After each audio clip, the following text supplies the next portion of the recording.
자, 1교시 6번 문제 보겠습니다. 안정도와 관련된 문제죠. 동기 화력에 대해서 물어봤고요. 그 다음에 일기 무한대 모성 계통에서 전력 상차각 특성을 이용해서, 특성 곡선이 나올 겁니다. 특성을 이용해서 안정도를 판별하는 방법에 대해서 물어봤습니다.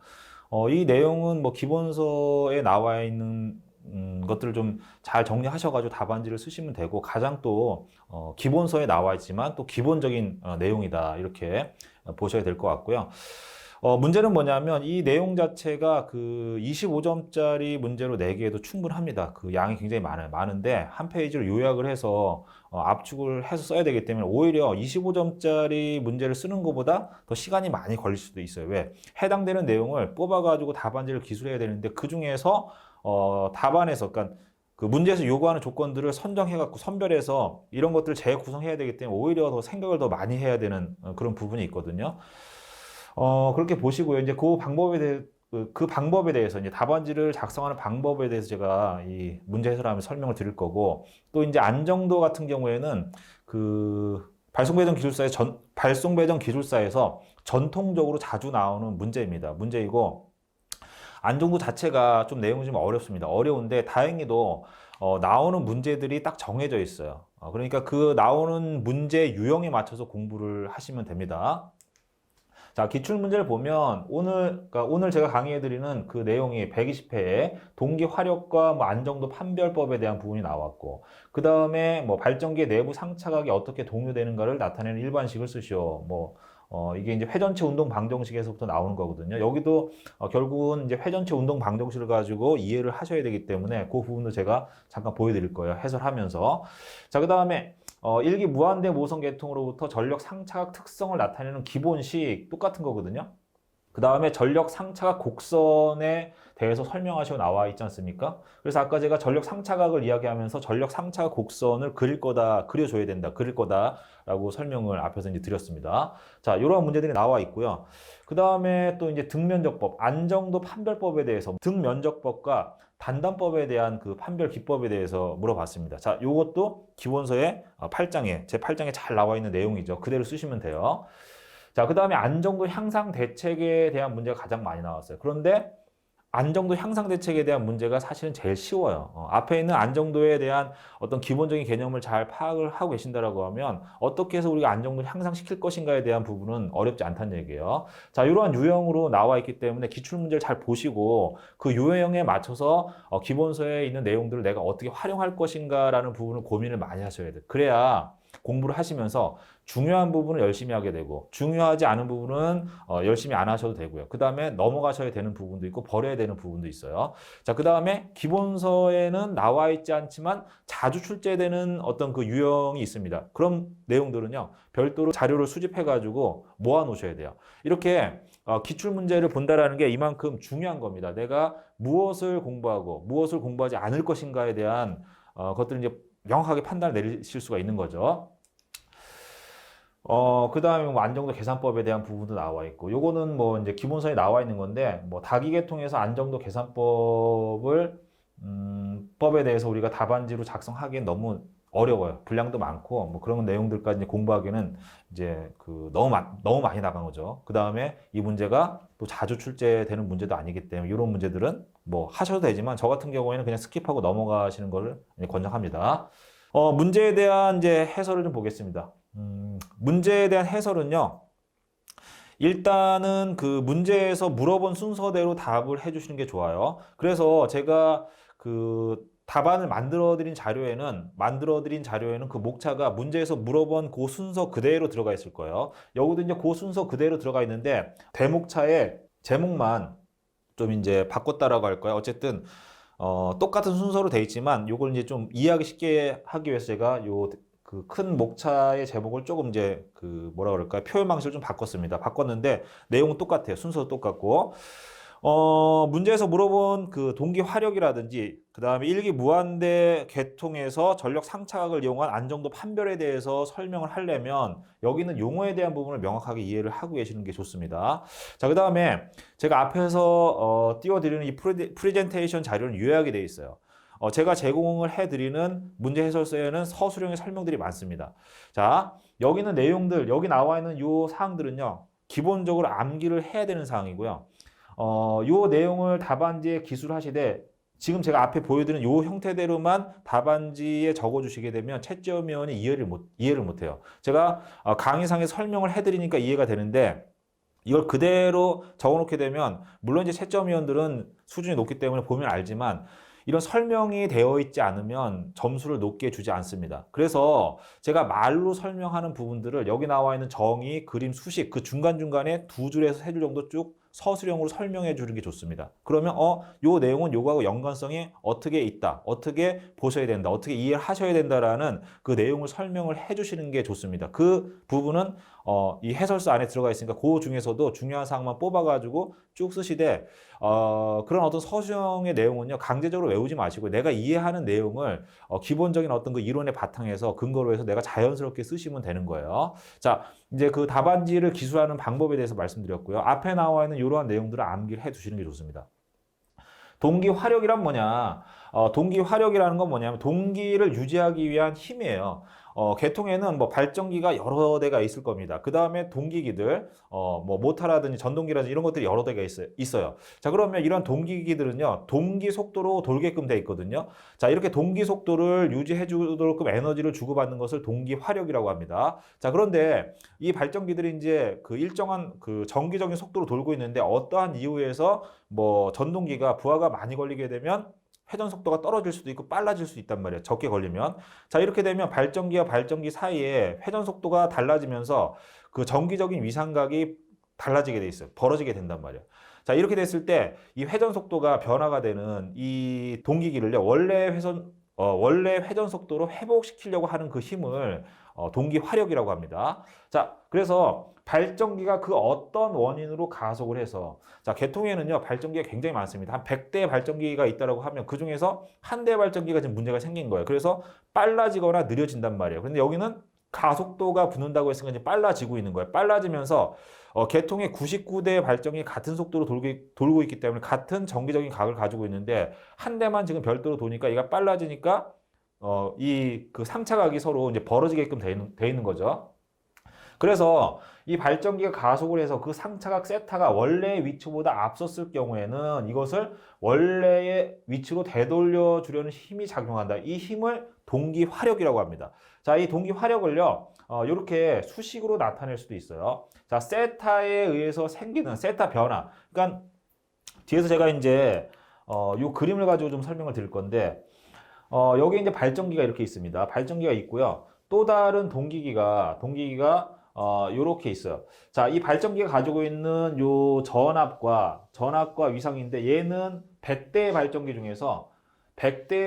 중에서 99대 발전기가 이러한 전압과 위상의 크기를 가지고 회전이 되고 있습니다. 돌고 있어요. 자, 그런데 어떤 발전기가 문제가 생겨가지고 한 대의 발전기가 위상이 지금 그 속도가 빨라진다 혹은 느려진다. 뭐 어떤 방식이든 괜찮습니다.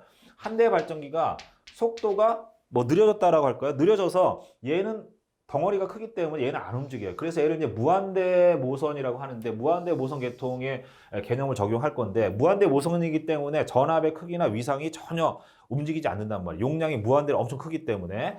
자, 그런데 얘는 부하가 많아지거나 적어지거나 하게 되면 얘가 그 위상이 뒤로 밀리거나 앞설 수도 있어요. 이건 뭐냐면 자동차에 뭐 사람이 뭐 100인승이라고 하면 한 명이 탔을 때와 99명이 탔을 때, 100명이 탔을 때 이 그 속도가 틀려지잖아요. 악셀을 이제 밟았을 때 동일한 각으로 악셀을 밟았을 때 속도가 달라진단 말이에요. 100명이 탔을 때는 차가 느려진다. 이건 뭐냐? 밖에 회전 속도가 떨어진다는 얘기고요. 한 명이 탔을 때는 100명이 탔을 때보다 훨씬 빨리 움직이지 않습니까? 밖에 회전 속도가 빨라졌다는 얘기예요. 자, 이렇게 부하의 증감에 의해서 이 세타가 벌어질 수도 있고 그 다음에 가까워질 수도 있습니다. 자, 이때 이 세타의 변화가 있었을 때 예를 들어서 세타가 크게 벌어졌다라고 하는 것은 여기에 부하가 지금 많이 걸렸다는 얘기예요. 자, 그러면 부하가 많이 걸리면 자동차의 악셀은 어떻게 되는 거예요? 많이 밟아야 되겠죠. 에너지를 많이 줘서요. 이 세타의 변화가 있었을 때 얘가 증가되면 얘도 증가시키라는 얘기예요. 자, 이게 여기 나와 있는 것처럼 이러한 수식이 되는 거죠. 이렇게. 자, 이렇게 되면 이게 벌어졌던 게 악셀을 많이 밟게 되면 속도가 뚝뚝뚝 떨어지다가 다시 원래 속도로 올라오지 않습니까? 이렇게 회복을 시켜주는 거예요. 그래서 어떠한 발전기든지 간에 일정한 그 위상차 이내에서 운전하게끔 해줘야 됩니다. 자, 이런 것들을 동기 화력이라고 하고요. 자, 이렇게 된 상태, 즉 D세타분의 DPg가 변화력이 플러스의 양의 값을 가질 때 계통이 안정이 된다라고 보는 겁니다. 자, 그런데 이게 음의 값을 가지게 되면요, 어떠한 현상이 발생이 되냐면 이게 0보다 작아지면 무슨 현상이 발생이 되냐면 이게 증가를 하는 D세타가 이제 플러스 값으로 증가를 하게 되는데 이게 음의 값이라는 건 DPg가 마이너스 값이라는 얘기예요. 자, 100명이 타서 그러니까 한 명이 타고 있다가 얘가 100명으로 수용 인력이 늘었습니다. 그러면 99명이 증가가 됐기 때문에 무게가 증가가 되니까 악셀을 더 밟아줘 가지고 원래 속도를 회전시켜 줘야 되는데 오히려 악셀을 띄는 거예요. 그러면 이 자동차가 가다가 최종적으로 어떻게 되는 거예요? 정지가 되겠죠. 이걸 탈조라고 합니다. 자, 이렇게 되면 이 마이너스 영역으로 가게 되면 이게 이제 불안정한 영역으로 가는 거예요. 무슨 말인지 하셨죠? 자, 그러한 개념이라고 보시면 되고요. 앞에서 설명드렸던 동기 화력과 관련된 동기 화력을 수식으로 표현한 부분이 이거예요. 세타의 변화에 의해서, 즉 부하가 증가가 되거나 감소가 됐을 때 이거에 따라서 발전기에서 내는 출력도 부하가 증가하면 출력을 증가시켜줘야 되고요. 부하가 감소가 되면, 즉 세타가 위상각이 줄어들게 되면 출력도 감소를 시켜서 일정한 각을 유지해줘야 된다는 얘기예요. 그래서 세타의 변화에 의해서, 이 세타의 변화라는 건 부하의 변화하고 똑같습니다. 세타의 변화에 의해서 출력 증가분 델타 PG, 그 다음에 그 미분계수 D 세타분의 D PG, 이 값을 동기 화력이라고 하는데, 이 값이 양의 값이면은 안정된 상태가 되는 거고요. 음의 값이면은 불안정한 상태가 된다는 얘기예요. 얘도 마찬가지죠. 세타가 변화가 됐는데 이게 마이너스, 이게 증가가 됐는데 델타 PG가 마이너스다. 세타가 마이너스인데 델타 PG가 플러스다. 이렇게 되면 안 된다는 얘기예요. 자, 이러한 것을 이제 동기 화력이라고 합니다. 제가 드리는 그 설명이 이해가 가셨다라고 하면 이 부분 암기를 해주시는 게 좋아요. 그래야 답안지에 쓰실 수가 있어요. 제가 말씀드린 것처럼 이것들을 그냥 이해하는 상태에서 서술형으로 쓰시려고 하면 이게 안 써집니다. 딱 외워두시고 그 다음에 이해하시고 이런 형태로 가시면 됩니다. 답안지에는 이렇게 써주시면 돼요. 자, 동기 화력이란 원래 힘으로 되돌려 주려는 힘이다 라고 보시면 되고, 그 다음에 우리가 이제 안정도를 해석할 때 일기 무한대 계통에 대한 개념을 적용해서 해석하고 있습니다. 자, 그래서 문제에서도 일기 무한대 계통에서 전력 상차각을 이용한 안정도 판별에 대해서 설명하셔요 이렇게 나와 있죠. 그러면 일기 무한대 계통이란 무엇인가에 대한 부분을 설명해 줘야 돼요. 자, 이 일기 무한대 계통이라는 것은요, 용량이 무한대, 엄청 크기 때문에 얘는 일정한 속도로, 이제 엄청 큰 회전체가 발전기가 일정한 속도로 돌고 있는 거예요. 얘가 용량이 무한대기 때문에 계통에서 어떠한 변화가 일어나더라도 얘는 그 발전기의 그 전압과 위상이 전혀 흔들림이 없이 자기의 속도를 그대로 유지하면서 정속도로 계속 돌고 있는 겁니다. 이러한 계통을 무한대 계통이라고 한다. 자, 그래서 우리 교재에는 이렇게 설명을 하고 있습니다. 내부 임피던스가 0이다. 이건 뭐냐? 전류가 많이 흐르나 적게 흐르나 내부에서 발생되는 전압 강화가 없다는 얘기예요. 그래서 전압을 항상 일정하게 유지한다는 얘기입니다. 내부 임피던스가 0이고 전압 ER은 그 크기와 위상이 부하의 증감에 관계없이 전혀 변하지 않는다. 왜? 용량이 무한대이기 때문에. 자, 극히 큰 관성 정수를 가지고 있다. 덩어리가 크고 무게가 무거우니까 무한대니까 관성 정수가 엄청 크겠죠. 얘를 가지고 있다고 생각되는 용량 무한대의 전원을 이야기한다. 자, 그러한 계통을 이렇게 이제 표현했습니다. 자, 이걸 이제 무한대 계통이라고 보고요. 여기에 뭐 어떤 그 동기기가 연결이 되어 있는 거죠. 이 동기기는 발전기일 수도 있고 부하일 수도 있습니다. 자, 이 상태에서 얘는 이제 일반 발전기나 뭐 전동기이기 때문에 그 부하량이나 발전량에 따라서 뭐 회전 속도도 바뀌게 되는 거고요. 그다음에 전압도 변동이 있을 수가 있습니다.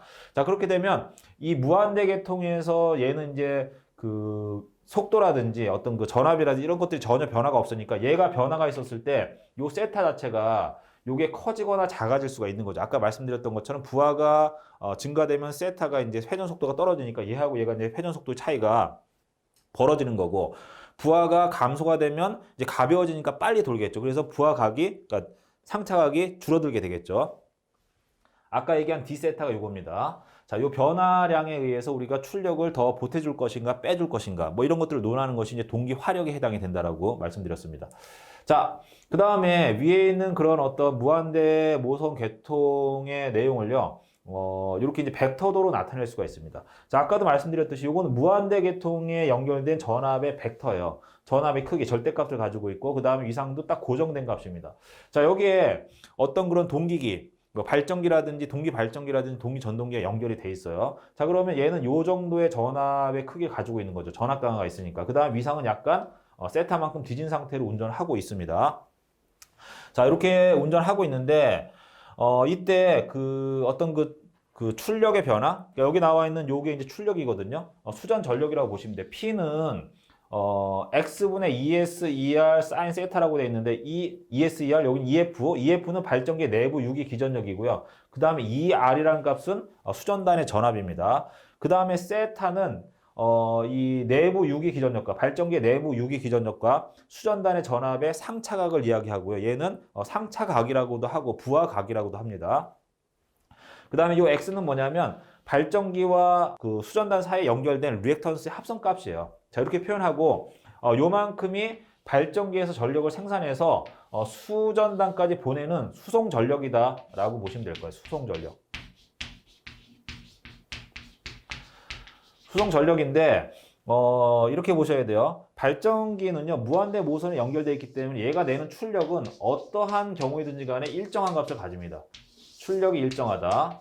자, 그런데 여기서 이제 부하에서 어떤 그 전력을 소비를 하고 있습니다. 뭐 PX라는 전력을 소비를 하고 있는데 이때 이제 공급되는 그러니까 발전기 출력이지만 얘가 부하 측으로 공급되는 이 전력과 여기서 소비되는 요 전력이 딱 맞아야 돼요.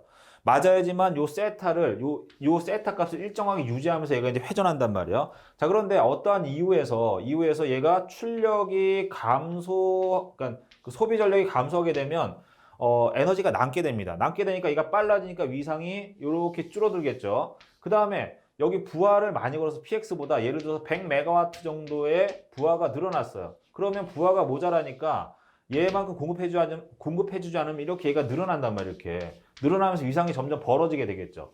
자, 이렇게 벌어지게 되면 이제 이 위상이 이제 계속 벌어져서 뒤에서 설명하겠지만 송전단과 수전단의 전압의 상차각이 90도 이상을 벗어나게 되면요 일반적인 상태에서 탈조라고 해서 이 발전기가 정지하게 됩니다. 그래서 이때는 얘가 벌어지지 않게끔 보내는 전력을 최대한 늘려줘야 돼요. 이게 이 수송 전력에 해당이 되는 겁니다. 요 수송 전력은 P에 해당이 되고요. 얘는 최대한 늘려주는 게 좋아요. 이게 무슨 얘기냐면 이 발전기에서 생산되는 전력을 이제 입력이라고 놓을게요. 부하 측에서 봤을 때 입력이라고 놓으면요. 여기에 들어가는 부하 측에서 소비되는 이 전력이 이제 출력이 되는 거예요. 발전기 입장에서 봤을 땐 출력이 되는데 이 출력이라는 것은 입력보다 커질 수가 없어요. 아무리 최대한 끌어올린다고 하더라도 입력값 이상이 되지 않는 겁니다. 자, 그래서 이 수송 전력은요. 일단 최대한 높은 값을 가져야 돼요. 그래야 얘와 얘가 이 출력의 값이 같아지니까 이 세타가 거의 0에 가까운 값으로 유지를 해줄 수가 있는 거거든요. 0은 아니지만. 그래서 이 값을 줄여주면서 위상차를 일정 값으로 유지를 해주면서 안정성을 유지해 주는 거예요. 자, 그런 개념이라고 보시면 되고, 그래서 여기 있는 P의 값, 이 수송 전력의 값을 일단 최대한으로 높여주는 게 좋습니다. 높여주는 게 좋은데, 이 수식에서 보시면 sin 세타라는 값이 나오는데, 이 sin 세타는요, 이 세타가 90도일 때 1이 되는 거예요. 90도보다 커지거나 이 각이 작아지게 되면 1보다 작아지는 값을 가지게 됩니다. 그래서 이 수송 전력은 여기는 이 세타에서 결정이 된다라고 보시면 될 것 같고요. 그 다음에 이 앞에 있는 이 PM이란 최대 수송 전력인데 이 최대 수송 전력은 여기 있는 수식을 보시면 X분의 EF, ER로 돼 있거든요. 자, X 값은 계통에 연결된 리액턴스의 값이기 때문에 얘는 변화되지 않는 고정 값이에요. 자, 그 다음에 EF, ER 같은 경우에는 우리가 정전압 계통이기 때문에 이 전압도 일정하다고 보는 겁니다. 자, 그래서 이 PM의 값은 정해져 있는 값이다. 얘도. 그러면 수송 전력은 뭐에 의해서 결정이 되냐면 sin 세타에 의해서 결정이 되는데 세타가 0에서부터 180도까지 변화가 되면 이러한 그래프를 이렇게 이동하게 되지 않습니까? 그래서 이 수송 전력이라는 것은 요 세타, 송전단 전압과 수전단 전압의 위상차에 의해서 결정이 된다라고 보시면 됩니다. 자, 그렇게 보시고요. 그거를 이제 가지고 우리가 이제 그래프를 나타낼 건데 그게 전력 상차각 특성 곡선이에요. 자, 뒤에서 이제 제가 보여드릴 거예요. 자, 발전기에서 만들어낸 전력을 이제 보낼 겁니다. 그 보내는 전력은 이제 수송 전력이라고 하는데 그 수송 전력은 여기 나와 있는 것처럼 요게 지금 이렇게 돼 있는데 요 수식으로 우리가 볼 수가 있어요. P max의 사인 세타다. 자, 요거는 x분의 뭐 EF, ER의 사인 세타라는 수식으로 나타내고 있는 거죠. 자, 이렇게 나타내고 있고요. 여기 있는 요 값이 어디 들어가냐면 여기 들어가는 거예요. 자, 요 수식의 이름은 과도 안정도 동료 방정식이라고 되어 있습니다. 자, 여기 보시면 dt 제곱분의 d 세타 제곱인데 요 세타는 이제 상차각을 이야기하는 거고요. 여기에 시간에 2번 미분했기 때문에 얘는 각 가속도의 개념인 거예요. 얘가 각 가속도. 자, 요거 PI는 뭐냐면 발전기 그 터빈에 입력되는 터빈에 입력되는 기계적인 입력이라고 보시면 되고요. 그 다음에 얘는 정기적인 출력이다. 보내는 전력이다. 이렇게 보시면 될 것 같아요. 자, PI와 뒤에 있는 PM의 사인 세타가 같은 값이면 각 가속도가 얘가 0이 되니까 각 가속도가 0인 거죠.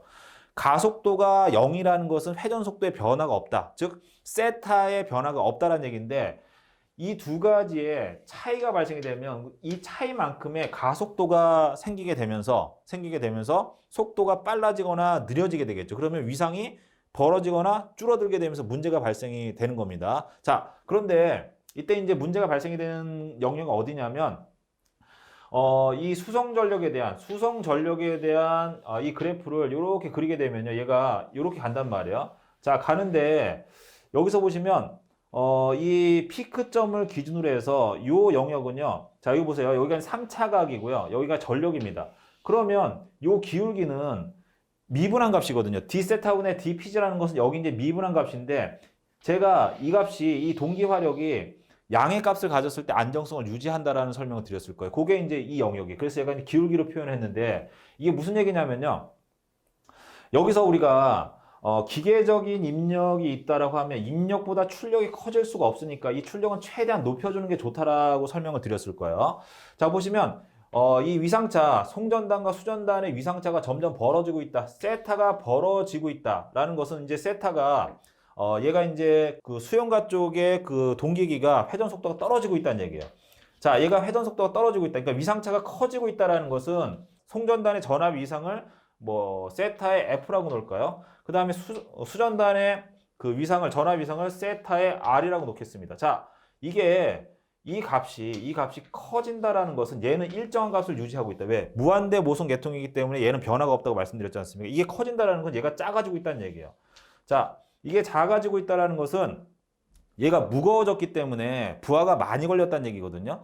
그렇기 때문에 이 위상이 점점 벌어지고 있는 거예요. 자, 그러면 부하가 많이 걸렸을 때는 위상이 벌어지는 걸 방지해주기 위해서는 출력을 늘려가지고 수송 전력을 커지게 만들어줘야 됩니다. 여기는 위상차가 벌어질수록 출력이 점점 증가되는 영역이잖아요. 이 영역에서는 이 접선의 기울기가 d세타분의 dpg라는 값이 0보다 크다라는 영역으로 가는 거예요. 자, 그 다음에 이 꼭지점에서는 이 값이 0이 됩니다. 그 다음에 이 지점을 지나서 1로 오게 되면 무슨 현상이 발생되냐면 이게 음의 영역으로 가는 거예요. 0보다 작다, 이 값이. 자, 이렇게 되면 어떻게 되냐면 얘가 세타가 쭉 벌어지고 있는데 이게 벌어지고 있다는 것은 부하가 지금 늘어나고 있다는 얘기예요. 회전 속도가 떨어지고 있다. 자, 부하가 늘어나면요. 얘는 출력을 늘려줘야 되는데 얘가 이 곡선을 따라서 이렇게 움직이면 얘가 늘어났을 때 이 지점에서 세타1이라는 지점이 여기였는데 이 지점에서 얘가 속도가 더 느려서 세타2로 이동했습니다. 자, 그러면 최초에는 PG1이라는 출력을 내줬는데 위상이 벌어지면서 PG2라는 출력으로 지금 떨어졌잖아요. 에너지가 많이 필요한데 에너지를 덜 공급해줬어요. 그러면 힘이 모자라니까 점점 회전 속도가 떨어지면서 결국엔 정지하게 되겠죠. 이걸 탈조라고 합니다.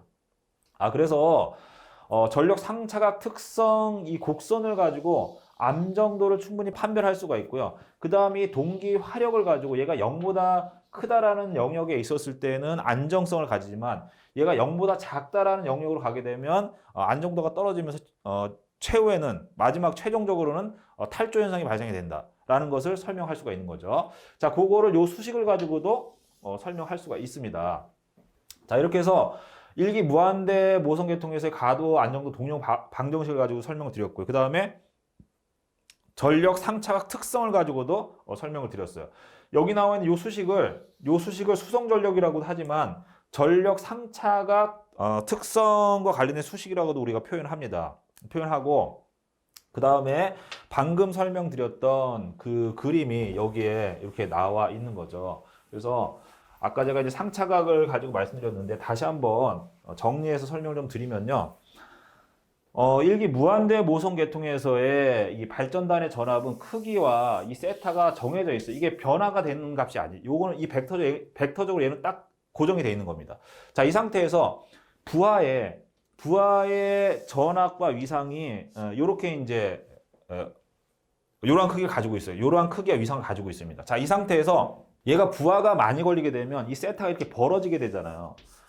벌어지게 되면 부하가 많이 걸렸기 때문에 원래의 상태로 회복을 시켜주려면 여기 있는 이 수송 전력을 크게 만들어줘야 돼요.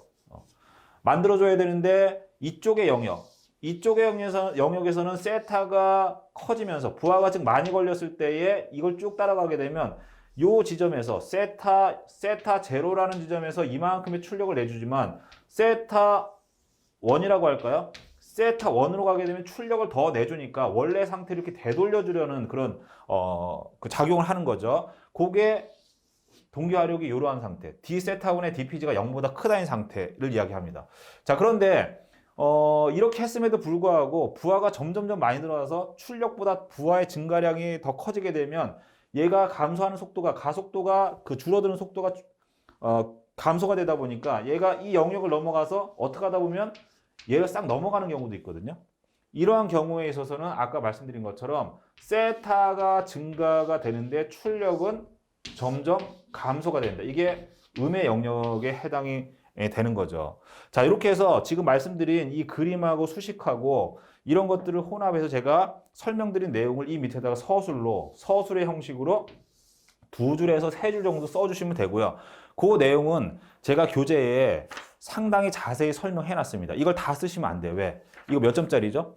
이건 10점짜리 문제이기 때문에 한 페이지에서 한 페이지 반으로 정리를 하셔야 되는데 제가 만들어 놓은 답안지에 보시면 이 분량이 3페이지가 넘어갑니다. 자, 여기서 필요한 내용을 뽑아가지고 이렇게 요약을 해서 정리를 하시면 돼요. 제가 방금 설명드렸던 내용을 함축을 시켜가지고 한 페이지에서 한 페이지 반으로 만들어도 보시고요. 자, 그 다음에 이 내용 자체가 워낙 많다 보니까 원래 25점짜리 문제로 출제되는 게 맞다라고 말씀드렸지 않습니까? 25점짜리로 출제가 됐을 때도 내가 어떻게 답안지를 구성할 것인가, 어떻게 적을 것인가에 대해서도 미리 세팅을 해 놓으시는 게 좋습니다. 자, 그 다음에 이거에 대한 이해도를 더 돕기 위해서 송배전공학에 나와 있는 예제도 제가 함께 실어놨거든요. 그 부분도 한번 풀어보시면 훨씬 더 쉽게 이해를 하실 수가 있으실 겁니다. 자, 이렇게 해서 1교시 6번 문제에 대한 해설을 해드렸고요. 기출문제 자료를 보시고 반드시 기출문제를 중심으로 해서 기본서라고 하더라도 다 보는 게 아니라 기출문제를 중심으로 해서 보시는 게 공부에 도움이 된다고 말씀드렸습니다. 반드시 오늘 해설해드리지 않은 그 내용이지만 다른 문제들도 기본서에 있는 내용을 잘 활용하셔가지고 답안지를 한번 만들어 보세요. 자, 문제 해설 6번은요, 여기서 마무리를 하겠습니다.